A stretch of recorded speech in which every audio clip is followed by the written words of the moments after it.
হ্যাঁ, পানির পৃষ্ঠটান ধর্মের জন্য আমরা যখন একটা কৌশিক বা চিকন একটা নলরে পানির মধ্যে ডুবাই, তখন পানির তার পৃষ্ঠটান ধর্মের জন্য কিছুটা উপরে উঠে যায়। এখন আমরা তার কারণটা এবং ইকুয়েশনটা একটু দেখব। তো আজকের ইকুয়েশনগুলো একটু কঠিন বোঝা, অনেকে হচ্ছে ডিরেক্ট মুখস্থ করে ফেলে, কিন্তু আমি তোমাদের একদম ড্র করে এটা দেখাতে চাচ্ছি কি হয় না হয়। আশা করি বুঝে যাবা, অসুবিধা হবে না। তো আমরা কি করতে যাচ্ছি একটু শোনো। আমরা একটা বিকারের মধ্যে কিছু পরিমাণ পানি নিব, যে ধরে নাও যে একটা বিকারের মধ্যে এটা একদম পানি দ্বারা পরিপূর্ণ আছে, ধরে নাও একদম পানি একদম উপর পর্যন্ত পানি আছে। তো আমরা এখন এটার মধ্যে কি করব শোনো, এটার মধ্যে একটা সরু একটা নল ডুবাই দিব। সরু নল মানে বুঝছো তো, খুবই চিকন একটা নল এখানে ডুবাই দিব। এগুলার বলা হয় কৌশিক নল। যে নলের গুলা লম্বায় অনেক কিন্তু অনেক চিকন হয়, এগুলার বলা হয় কৌশিক নল। চিকন মানে খুবই চিকন। এখন আমি এতটুকু চিকন করে অঙ্কন করলে তুমি বুঝবাই না। তোমরা যদি বলো এটা কতটুকু চিকন, তাহলে আমি একটা সংখ্যা বলি। এই যে নলগুলা দেখতে পাচ্ছ, এই নলগুলার যে ছিদ্র অংশটা, এই ছিদ্র অংশটার ব্যাসার্ধ প্রায় 2 × 10⁻³ মানে মিলিমিটার পর্যায়ের, খুবই ছোট। খালি চোখে আমরা মেজার করতে পারি না।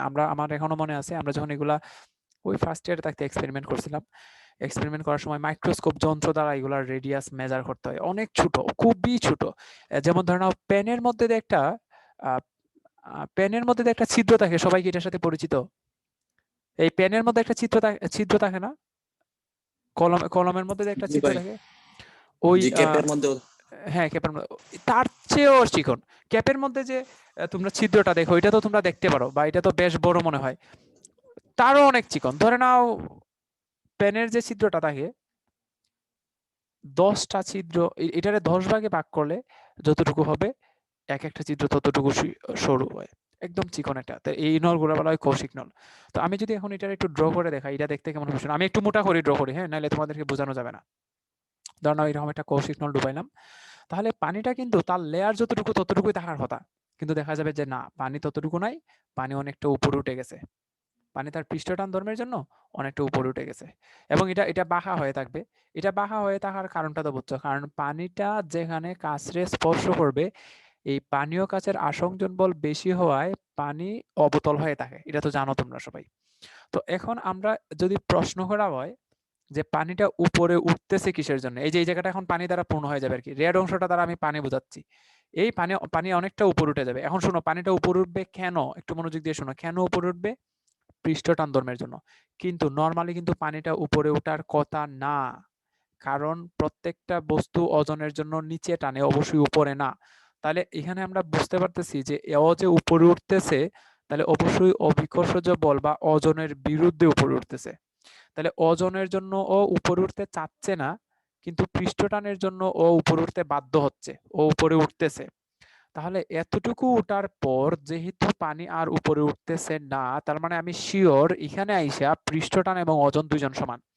এখন আমি নলটারে মোটা হইয়া আমি একটু আলাদা জায়গায় ড্র করি। ধরে নাও আমি আমি ওই নলটারে একটু মোটা হইয়া ড্র করতেছি ভিতরের কাহিনীটা বোঝানোর জন্য। ধরে নাও এটা হচ্ছে আমাদের নল। আহ,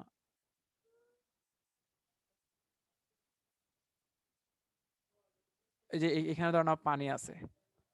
তো এটা হচ্ছে আমাদের নলটা। তো যে পানি আছে, এই পানির পৃষ্ঠ টান ধরে নাও টি, পানির সান্দ্রতা গুণাঙ্ক ধরে নাও ইটা। আমরা যে নলটা নিচ্ছি, এই নলের ব্যাসার্ধ ধরে নাও স্মল আর, ব্যাসার্ধ ধরে নাও স্মল আর। এবং পানিটা যতটুকু উপরে উঠবে, পানিটা যতটুকু উপরে উঠবে বলতে বোঝাচ্ছি, পানি তো বেশ উপরে উঠে যাবে। তাহলে পানির লেয়ার থেকে, এই যে পানির লেয়ারটা দেখতে পাচ্ছ, লেয়ার থেকে এই যে উচ্চতাটা, এটার নাম দিলাম আমরা এইচ। তাহলে দেখো পানিটা তো উপরে একটা অবতল হয়ে আছে, অবতলের নিচ অংশটা থেকে, মানে নিচ অংশটা থেকে এই লেয়ারটা, এটার নাম দিলাম আমরা এইচ। তার মানে পানি এইচ পরিমাণ উপরে উঠছে। তো আমি এখন কি করব, এই যে এইচ পরিমাণ পানি উপরে উঠলো, এই পানিটুকুর ওজন বের করব, মানে যার জন্য উপরে উঠতেছে না। আর অপর দিকে আমি পৃষ্ঠটান বের করব। পৃষ্ঠটান মানে হচ্ছে যার জন্য উপরে উঠতেছে। আমি তো বললাম এই প্রশ্ন মতে দুইজন সমান। তো এখন একটু খেয়াল করলেই দেখতে পারবা, এই যে এইচ দেখতে পাচ্ছ, মানে যতটুকু পানি উপরে উঠলো, আমাদের এই নলের ব্যাসার্ধ যেহেতু স্মল আর ধরে নিছি, তোমাদের যদি প্রশ্ন করা হয় এই যে এইচ দেখতে পাচ্ছ, এই এতটুকু পানির আয়তন কত একটু বলো তো কেউ? কেউ বলতে পারবা যে এতটুকু পানির আয়তন কত? পাই আর স্কয়ার এইচ। ভাই আমি বলি হ্যাঁ, এটা হবে পাই r square into H. Yes, পাই আর স্কয়ার ইন্টু এইচ, কারণ তার বেসটা হচ্ছে পাই আর স্কয়ার আর উচ্চতাটা হচ্ছে এইচ।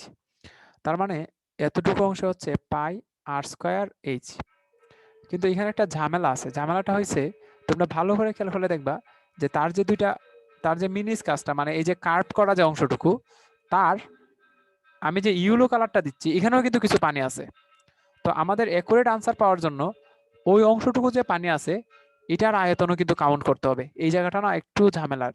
তাহলে আমি কিন্তু যতটুকু পানি উপরে উঠলো সম্পূর্ণটার আয়তন যাচ্ছে। তাহলে আমরা যে লিখলাম শুধু পাই আর স্কয়ার এইচ, এটা কিন্তু সম্পূর্ণ পানির আয়তন আসছে না। এটা হচ্ছে জাস্ট এইচ উচ্চতার বা আমাদের যে মিনিস কাজটা তার নিচ পর্যন্ত অংশটুকুর পানির আয়তন চলে আসছে। কিন্তু এখানে তো এই দুইটা অংশে তো পানি রয়ে গেছে।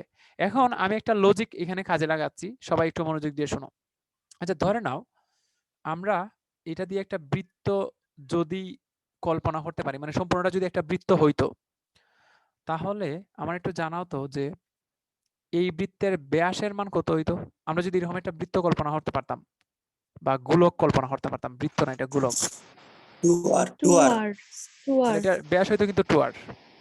আচ্ছা, তাহলে এখন আমার একটু জানাও না যে ভাই 2r কিভাবে হইলো? এটার ব্যাসার্ধ কত? আমরা যে এটা 5 তো 10 আর। এটা তো আর। তাহলে আমি তো এখানে একটা গোলক কল্পনা করতেছি, এটার মধ্যেই তো একটা গোলক কল্পনা করতেছি, তাহলে এটার রেডিয়াস কতটুকু হবে? ভাই অপূর্ব এটা বুঝছো? কি ওই যে ভাই নিচে মানে এটা তো আমাদের ওই 5 এর মধ্যেই গোলকটা, তাই না? তাহলে তোমার একটা 5 এর ব্যাসার্ধ যদি হয় আর তুমি এই 5 এর মধ্যেই একটা গোলক কল্পনা করতেছো, তাহলে তো এটা 2r, এটা 2r হতে বাধ্য। তুমি দেখো, তুমি এখানে একটা গোলক কল্পনা করতেছো, তাহলে এই যে গোলকটা ড্র করলাম আমি, এই গোলকের ব্যাস কত? অপূর্ব বলো। মানে ভাই ওই যে নতুন যে গোলকটা আমি আঁকলাম ওইটা হ্যাঁ, কি আগের গোলকের সমান্তরাল? আহ গোলক না তো মানে অপূর্ব, এটা তো মানে 5 ও সরি আমাদের গোলক না, বৃত্ত বৃত্ত বৃত্তর কথা হ্যাঁ বলছি হ্যাঁ যে হ্যাঁ হ্যাঁ আগের হ্যাঁ হ্যাঁ বৃত্তের কি সমান্তরাল। ইয়েস, আচ্ছা আমি ঠিক আছে। ধরে নিচ্ছি এটা সম্পূর্ণটা গোলক x, আমি ধরে নিচ্ছি এটা সম্পূর্ণটা গোলক। তো এটা যদি সম্পূর্ণটা গোলক হয়, তাহলে তাহলে এটার ব্যাসার্ধ কত আমার একটু বলো না, এটার ব্যাসার্ধ কত? আর আর হবে। তাহলে এখন আমি এই যে সম্পূর্ণ গোলকটা দেখতে পাচ্ছ, এটারে সমান 2 ভাগে ভাগ করলাম। ভাগ করার পর এখন আমার একটু বলো যে এই ইউল অংশটুকুর দৈর্ঘ্য কত হবে? এই ইউল অংশটুকুর দৈর্ঘ্য কত হবে? আর এটা কিন্তু স্মল আর হবে। ইউল অংশটুকুর দৈর্ঘ্য হবে স্মল আর। তাহলে এটা যদি স্মল আর হয়, তাহলে দেখো আমি এখানে একটা আবার আয়তাকার অংশ নিচ্ছি। এই পোলাপান একটু শোনো, এই যে দেখো একটা আয়তাকার অংশ নিচ্ছি। এখন এই যে আয়তাকার অংশ, এটার কিন্তু সম্পূর্ণতাতে পানি নাই, পানি আছে। আমি রেড করে দেখাচ্ছি কতটুকুতে পানি আছে। এই যে এই অংশটাতে পানি আছে, এই যে এই অংশটাতে পানি আছে, আর আমি ব্লু কালার করে দিচ্ছি, ব্লু অংশটাতে পানি নাই। ব্লু অংশটাতে কিন্তু পানি নাই, রেড অংশটাতে পানি আছে। তো আমি ধরে নিচ্ছি এই যে ইউলো বক্সটা দেখতে পাচ্ছ, ইউলো বক্সটার সম্পূর্ণটাতে পানি আছে, ধরে নাও আপাতত, আমি পরে মাইনাস করতেছি, ধরে নাও এই ইউলো করা বক্সের সব অংশটাতে পানি আছে। তো ইউলো করা অংশটুকুর সব অংশটাতে যদি পানি থাকে, তাহলে ইউলো করা অংশটুকুর আয়তন কত? কেউ একটু বলো তো, এই ইউলো অংশটুকুর আয়তন কত? 2r square. না, পাই আর স্কয়ার ইন্টু আর। এই পোলাপান, এখানে উচ্চতা এইচ ছিল, তাই তুমি লিখতেছিলে পাই আর স্কয়ার, এই জায়গাটা ছিল এইচ, তাই তুমি লিখতেছিলে পাই আর স্কয়ার এইচ। এখন ইউল অংশটুকুর উচ্চতা তো তুমি আর বলেই রাখছো, এই জায়গাটা আর না, তাহলে ইউল অংশটুকুর আয়তন হবে পাই আর স্কয়ার ইন্টু আর। এখন বলো আমারে, এটা কি তুমি কনফার্ম যে ইউল অংশটুকুর আয়তন পাই আর স্কয়ার, আর এটা তুমি বুঝছো? এই সবাই কি বুঝছো? এত সহজ না, বুঝছো, ঝামেলা আছে। তোমরা না বুঝলে আমারে বলো, আমি আবার বলবো। ইউল অংশটুকুর আয়তন পাই আর স্কয়ার। দাদা আরেকবার একটু বলবেন। আচ্ছা ঠিক আছে, আবার না আবার বলবো, অসুবিধা নেই, শোনো।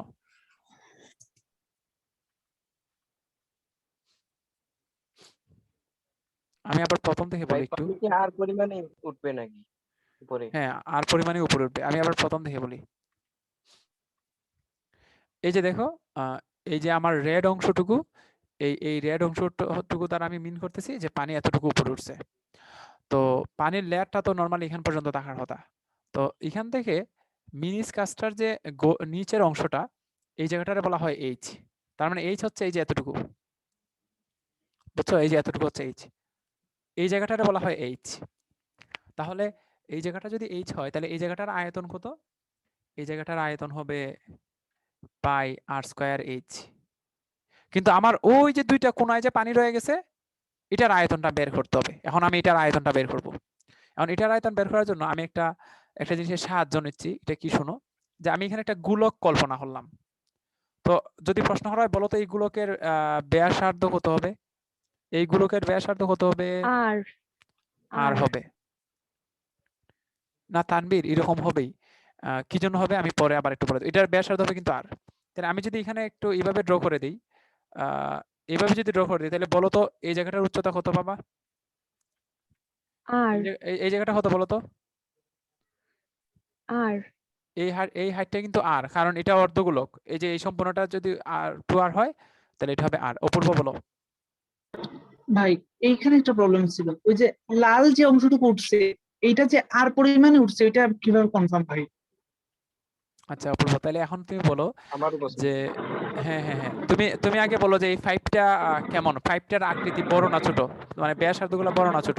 ছোট ভাই, ছোট। ছোট মানে খুবই ছোট? হ্যাঁ আচ্ছা, এখন তোমাদের কথা আমি মেনে নিচ্ছি যে ধরে নাও আমার ইরর হচ্ছে, ভুল হচ্ছে আমার। এখন বলো ভুলের পরিমাণটা কেমন হবে? ভাই, এটা অনেক ক্ষুদ্র ভুল। ইয়েস। তাহলে রেডিয়াস এই যে যে জায়গায় অত্যন্ত ক্ষুদ্র, এখানে যদি আমি রেডিয়াস একটু কম বেশি নেই, তাহলে আমার ভুলের পরিমাণটা কেমন তোমরাই বলো। হ্যাঁ, আমি মানতেছি আমার ভুল হচ্ছে, কিন্তু ভুলের পরিমাণটা কেমন এটা বলো।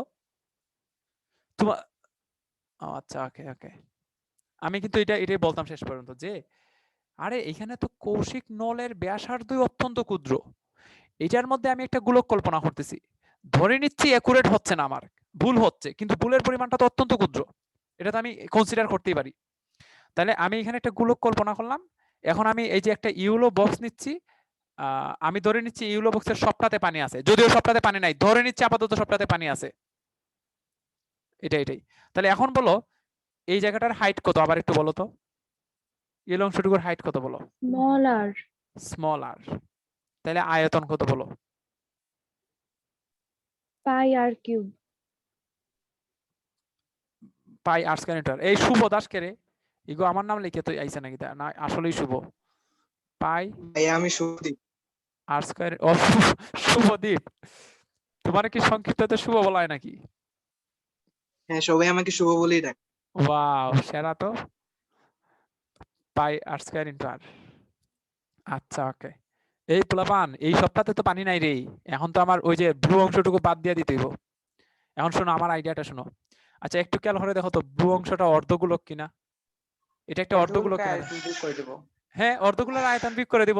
তাহলে আমাদের সম্পূর্ণ গোলকটা হচ্ছে 4/3 pi r cube divided by 2। তাহলে এটা আমি মাইনাস করে দিলাম, এটি হচ্ছে আমাদের ওই ব্লু অংশটা বাদ পড়ে গেছে।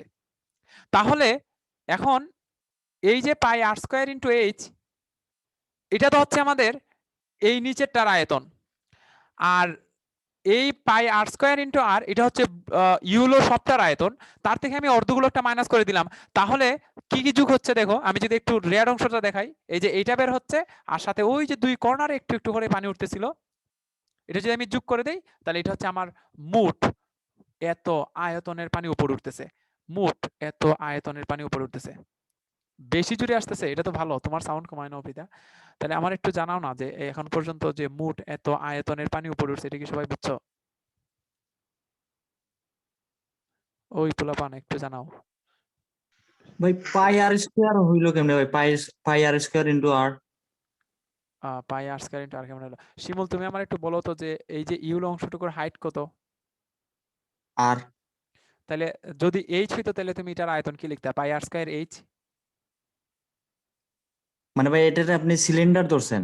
হ্যাঁ, এটা তো সিলিন্ডার আকৃতি হবে, এটা একটা ও নল না। আচ্ছা, মানে দেখতে আয়তক্ষেত্রেও লাগতেছে, এজন্য আর কি কনফিউজ। না না, দেখলে বুঝছি, আমি তো তার 3D অঙ্কন করে নাই, 2D ড্র করছি, বাট এটা তো একটা 5, তাহলে তার হাইটটা যখন হ্যাঁ হবে ঠিক আছে ভাই। আর, তাহলে তার হবে পাই আর স্কয়ার ইন্টু আর। তাহলে এটা হচ্ছে মোট কত আয়তনের পানি উপরে উঠলো, কিন্তু আমি তো অ্যাকচুয়ালি আয়তন চাচ্ছি না, আমি তো চাচ্ছি কত ওজনের পানি উপরে উঠছে। তাহলে এক কাজ করি, এটার সাথে রো গুণ করে দেই, তাহলে এটা হয়ে গেল ভর, তার সাথে জি গুণ করে দেই, তাহলে এটি হয়ে গেল আমার ওজন। তাহলে এই যে জি গুণ করে দিলাম, এটা পেয়ে গেছি মোট কত ওজনের পানি উপরে উঠলো। এই যে এই জায়গাটা pi r square h plus pi r square r minus 4/3 pi r r square, না এটা sorry r cube, 4/3 pi r cube by 2, কারণ অর্ধ সম্পূর্ণ গুলক মানে তো হচ্ছে 4/3 pi r cube divided by 2, এটা হচ্ছে অর্ধগুলক, সাথে রো, তাহলে ভর, সাথে জি, তাহলে ওজন। আচ্ছা, এই জায়গাটা একটু ক্যালকুলেশন করি, এটা জানি কেমন হিজিবিজি হয়ে বসে আছে। পাই r square h plus pi r cube minus এই 2 দিয়ে যদি উপরের 4 রে কেটে দেই, তাহলে আসবে 2/3 পাই আর কিউব, সাথে রো ইন্টু জি। এখন দেখা যাবে এখানে হয়ে যাবে পাই আর স্কয়ার এইচ, আর এখানে একটা আছে শুধু পাই আর কিউব মাইনাস 2/3 পাই আর কিউব। তাহলে একটা ফুল পাই আর কিউব থেকে 2/3 পাই আর কিউবটা যদি মাইনাস করে দিই, তাহলে থাকবে একটা 1/3 পাই আর কিউব। হ্যাঁ, পাই আর কিউব বাই 3, এটা কিন্তু যোগ থাকবে, একটা সম্পূর্ণ পাই আর কিউব থেকে তুমি 3/2 যদি মাইনাস করে দাও, মানে তুমি নরমাল যোগ বিয়োগ করো, এটা তোমার এখানে এটা কিভাবে আসছে এটা তোমার জানার দরকার নাই, তুমি তুমি যা জানো এটা করো, রো ইন্টু জি।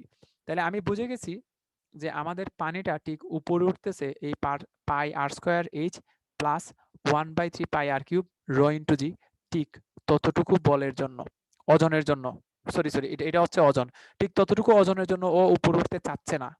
এখন আমরা খুঁজে বের করব ও কতটুকু বলের জন্য উপরে উঠতেছে। তো আমি এটা আবার একটু ড্র করি এখানে, যতটুকুর জন্য উপরে উঠতেছে। মা মা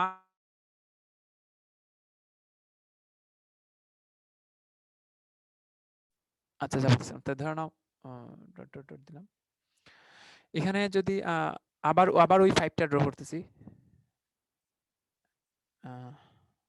এটা আমাদের ওই 5টা। তো ধরে নাও পানিতে এতটুকু উঠবে। তো এখন আমরা স্পর্শকোণ ড্র করব। তোমাদের মনে আছে কিনা স্পর্শকোণ কি করতে হয়? যে পানি কঠিনটারে যে জায়গায় স্পর্শ করবে, তাহলে এই যেখানে স্পর্শ করলো, এখানে যদি একটা স্পর্শক টানি, তাহলে তো ধরো একটা স্পর্শক টানলাম, তো স্পর্শক মানে হচ্ছে কিন্তু পানির পৃষ্ঠটান এইদিকে ক্রিয়া করতেছে, যে পানির পৃষ্ঠটানটা এইদিকে ক্রিয়া করতেছে টি, অথবা এইদিকে তো ড্র করতে পারতাম। তাহলে এটা হচ্ছে আমাদের টি, পৃষ্ঠটান। তখন তরলের মধ্য দিয়ে যে কোণটা উৎপন্ন হয়, এটা হচ্ছে স্পর্শ কোণ, এটা হচ্ছে আমাদের টিটা, এটা হচ্ছে স্পর্শ কোণ। তো এই যে টিটা, টি আর টিটারে দেখতে পাচ্ছ, এখন আমরা টিরে দুইটা উপাংশে বিভাজিত করব। তাহলে দেখো এই অংশটা যদি টিটা হয়, তাহলে এটাও কিন্তু টিটা হবে শিওর, অনুরূপ কোণ না কি বলে, বিপ্রতীপ কোণ, বিপ্রতীপ কোণ মেবি। তাহলে এখন বলো আমারে উপরের দিকে যে অংশটা, এটা এটার নাম কি লিখবো? এটা কি টি সাইন টিটা না টি কস টিটা? সাইন কস। টি কস টিটা। তাহলে এটা এটা আসবে টি সাইন টিটা। তাহলে এটা এইদিকেও যদি সেম উপাংশে বিভাজিত করি, এটা আসবে টি কস টিটা, এটা আসবে একটু টি সাইন টিটা। তো এখন না এই জায়গাটা একটু ঝামেলার, তো আমারে সবাই একটু কনফার্ম করো, আমি যে যেদিকে কস দিলাম এবং যেদিকে সাইন দিলাম, সবাই কি এতটুকু শিওর বুঝছো না? আমি আবার বলবো, টি টিটা দাদা সাইন পৃষ্ঠটান বাইরের দিকে কেন? পৃষ্ঠটান বাইরের দিকে কেন থাকে? বাইরের ভিতরের দিকে দিকে না, কেন থাকে না? বাইরের দিকে না, আমাদের হিসাবটা হচ্ছে যে জায়গায় তরল কঠিনটারে স্পর্শ করবে, আমি এটারে বর্ধিত করছি টেনে, কিন্তু অ্যাকচুয়ালি তো বাইরের ডিরেকশনটা তো হবে এমন যে যেদিকে তরল কঠিনটা স্পর্শ করছে ওই দিকে, এটারে আমি টেনে বর্ধিত করছি, আর বর্ধিত হলে ডিরেকশনটা তো বাহিরের দিকে বলেই মনে হবে। আমাদের তো কাজই হচ্ছে কঠিন থেকে তরলের দিকে একটা স্পর্শক টানবো, তখন তার যে ডিরেকশনটা পাবো এটাই তো হচ্ছে স্পর্শকোণ। আর এখানে আমার কাছে হলো এটা ভিতরের দিকে না কেন? ও আচ্ছা আচ্ছা, ভিতরের দিকে না কেন? এইদিকে তো হতে পারতো, তুমি কি এটা চাচ্ছ? হ্যাঁ হ্যাঁ, আমি এটা আচ্ছা যাচ্ছি, আচ্ছা, এটা কেন ওই না? এটার কারণ হচ্ছে পানির পানি ও কাচের মধ্যকার যে আকর্ষণ বলটা, এটা পানির আকর্ষণ বলের চেয়ে বেশি হয় আম, কাচ পানির যেদিকে স্পর্শ করবে এদিকে, তো দেখো এই জন্যই তো একটু উপরে উঠে যায়, যেখানে কাচ পানিটার স্পর্শ করছে একটু উপরে উঠে যায়। এখান থেকে আমরা কি ডিসিশন নিতে পারি যে অবশ্যই পানিটা উপরের দিকে একটা বল লাভ করতেছিল, মানে কাচ যেদিকে স্পর্শ করছে টেনে উপরে তুলতেছে, তো এটা উপরের দিকে হবে। যদি যদি এমন এমন হইতো যে নিচের দিকে ক্রিয়া করতেছে, তাহলে তো যেখানে কাঁচ পানির স্পর্শ করতে এটা একটু নিচে নেমে যেত। যখন তুমি যদি নিচের দিকে দিতে যাও, তাহলে কিন্তু তার মানে হচ্ছে কাঁচ পানির টেনে নিচে নামাতে চাচ্ছে, তাহলে কিন্তু তখন তলটা অবতল না হয়ে উত্তল হইতো, মানে নিচে নেমে যেত একটু। তো এখন তোমাদের যদি প্রশ্ন করা হয়, এই যে আমাদের পানিটা উপরে উঠতেছে, এটা কি টি এর জন্য, টি কস থিটার জন্য, নাকি টি সাইন থিটার জন্য? এটা একটু বলো। cos theta টি cos কস theta থিটার জন্য। জন্য। আচ্ছা, তো আমরা কিন্তু গত ক্লাসে পৃষ্ঠ টানের যে ইকুয়েশনটা পড়তেছিলাম, যে পৃষ্ঠ টান টি ইজ ইকুয়াল টু হচ্ছে এফ বাই এল। তো আমরা যখন পড়তেছিলাম যে পৃষ্ঠ টান টি ইজ ইকুয়াল টু হচ্ছে এফ বাই এল, তো এখানে স্মল এল এর পরিচয়টা কি ছিল মনে আছে তোমাদের? তরলের সংস্পর্শিত অংশ। হ্যাঁ, মানে তরল কঠিনের যতটুকু জায়গায় স্পর্শ করে এটা হচ্ছে স্মল এল। তো এখন তোমাদের ডিসিশন নিতে হবে যে এই যে আমরা নলটা নিছিলাম, এই নলের ব্যাসার্ধ যদি হয় আর, তাহলে পানি ওই কাজটারে কতটুকু জায়গা স্পর্শ করে রাখছে, এটা আমার একটু বলো তো। একটা নলের ব্যাসার্ধ যদি হয় r, 2 pi r 2 pi r two h। Pi r, yes, না শুধু টু পাই আর এইচ না, স্পর্শ করছে, প্রভাত ভেজানোর কথা বলে নাই আমি। তাহলে স্পর্শ করবে, এফ এর জায়গায় তো এফ রইলো, আর এল এর জায়গায় লিখবো টু পাই আর। এখন আমার একটু কনফার্ম করে জানাও, তোমরা কি শিওর বুঝছো এটা কি জন্য টু পাই আর? এ পোলাপান, এটা কি বোঝা যায় কি জন্য টু পাই আর?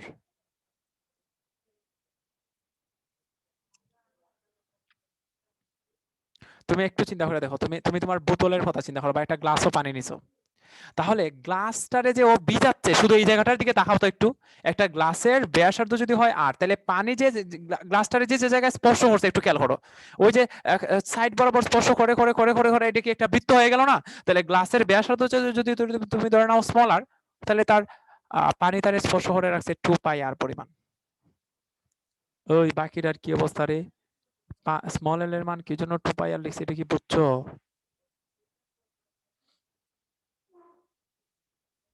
আচ্ছা, থ্যাংক ইউ।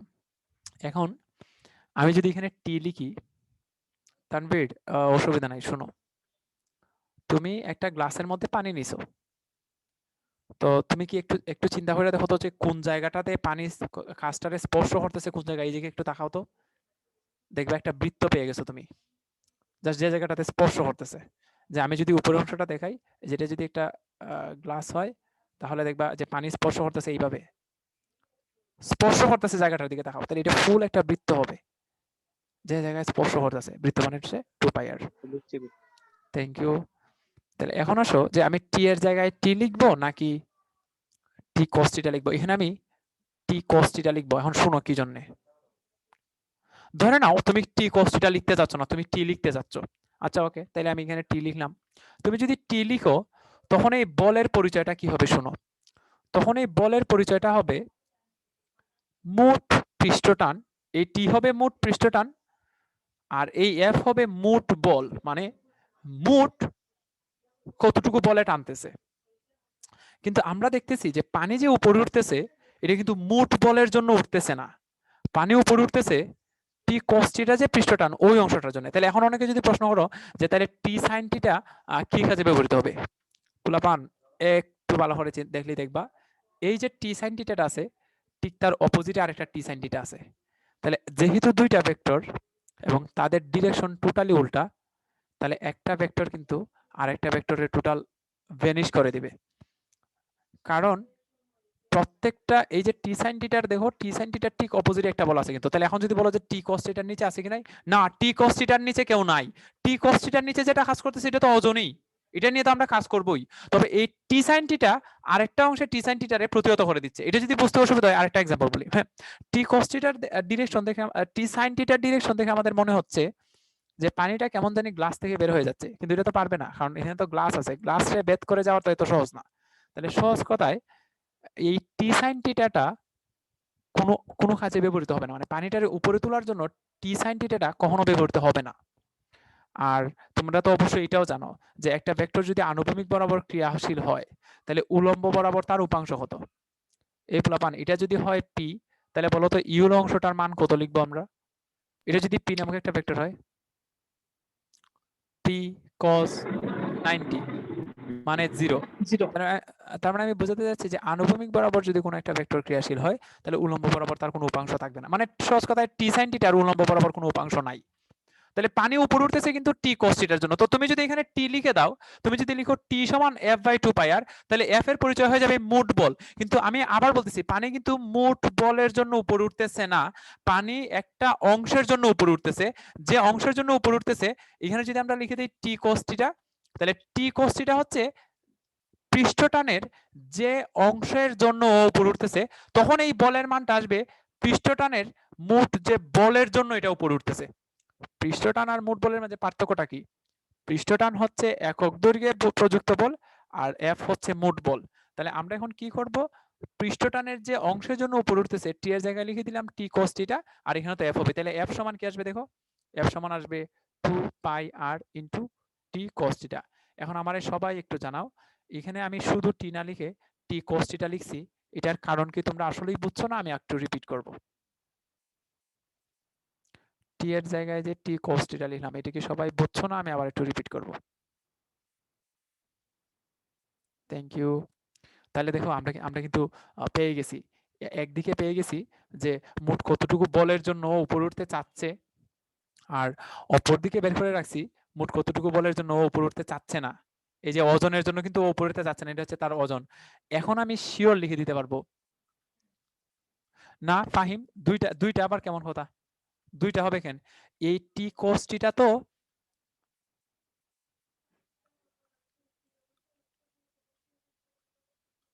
ও দেয়া, এটা তো মানে আমি বলার কিছু না, ডিরেকশন দেখেই বোঝা যাচ্ছে যে পানির টোটাল পৃষ্ঠটান তো হচ্ছে টি, এটা দুইটা উপাংশে বিভাজিত হয়ে গেছে। তাহলে পানিটারে টেনে উপরে তুলতেছে তার ঊর্ধ্বমুখী যে উপাংশটা আছে এটা, এবং আমাদের হিসাব অনুযায়ী উপরের দিকের উপাংশটা হচ্ছে টি cos থিটা। তার মানে অবশ্যই পানির উপরে তুলতেছে টি cos থিটা টেনে। আচ্ছা, ফাহিম যে প্রশ্নটা করছো যে উপরে উঠতেছে দুইটা, তো টি cos থিটা অ্যাকচুয়ালি টি cos থিটা তো দুইটা না, আমি তো জাস্ট দুইটা সাইড দেখাইছি। টি cos থিটা তো যে যে জায়গায় স্পর্শ করতেছে সব জায়গায় এই টি cos থিটা কাজ করতেছে। ফাহিম আবার বলি, টি cos থিটা কিন্তু দুইটা না, টি cos থিটা একদম যতটা পয়েন্টে স্পর্শ করতেছে প্রতিটা পয়েন্টেই তো দুইটা ভেক্টর আছে, একটা হচ্ছে টি cos থিটা, একটা হচ্ছে t sin theta. Yes, thank you. আর টি cos থিটা যেহেতু একক দৈর্ঘ্যে তাহলে দুইটা নাকি চারটা এটা আমাদের হিসাব করার দরকার নাই। তাহলে আমি কি করতেছি এখন শোনো। আচ্ছা ওকে, তো আমি এখান থেকে এই যে এই পার্টটা এটা নিয়ে ওইখানে বসাই দিচ্ছি। আচ্ছা দুইটা পার্টে আলাদা করে ফেলি। তাহলে আমাদের হিসাব অনুযায়ী যে 2 এখানে লিখে ফেলি একটু ছোট করে, তারপরে বড় করতেছি।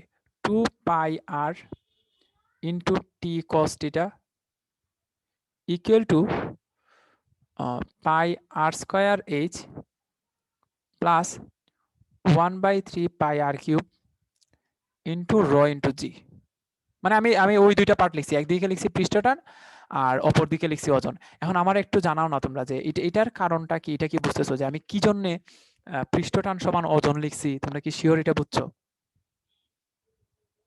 হ্যাঁ দুইটা বল এই জন্য। হ্যাঁ, দুইটা বল, একটা বল টেনে উপরে উঠাচ্ছে আর একটা বল টেনে উঠাতে দিচ্ছে না। তাহলে এখন বলবা যে আমরা যে সমান কিভাবে বুঝলাম? শোনো আমি কিভাবে বুঝলাম। কারণ আমি দেখতেছি এতটুকু উঠার পর পানিটা আর উপরে উঠতেছে না। যেহেতু এতটুকু উঠার পর আর উপরে উঠতেছে না, তার মানে আমি শিওর এখানে আইসা দুজন সমান। যেহেতু এতটুকু উঠার পর আর উপরে উঠতেছে না, তাহলে এখানে অবশ্যই দুইজন সমান। তাহলে 2 pi r into T cos theta, এটা হবে পাই আর স্কয়ার। আচ্ছা তাহলে এখন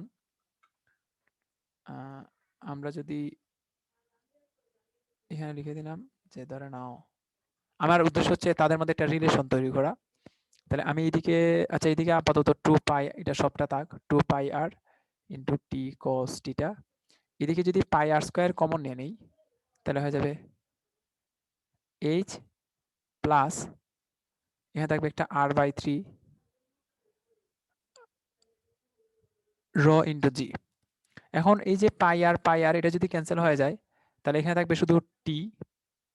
এই একটা এইদিকের পাই আর এদিকের একটা পাই আর কিন্তু কেটে দিচ্ছি, তাহলে থাকবে r h plus r by 3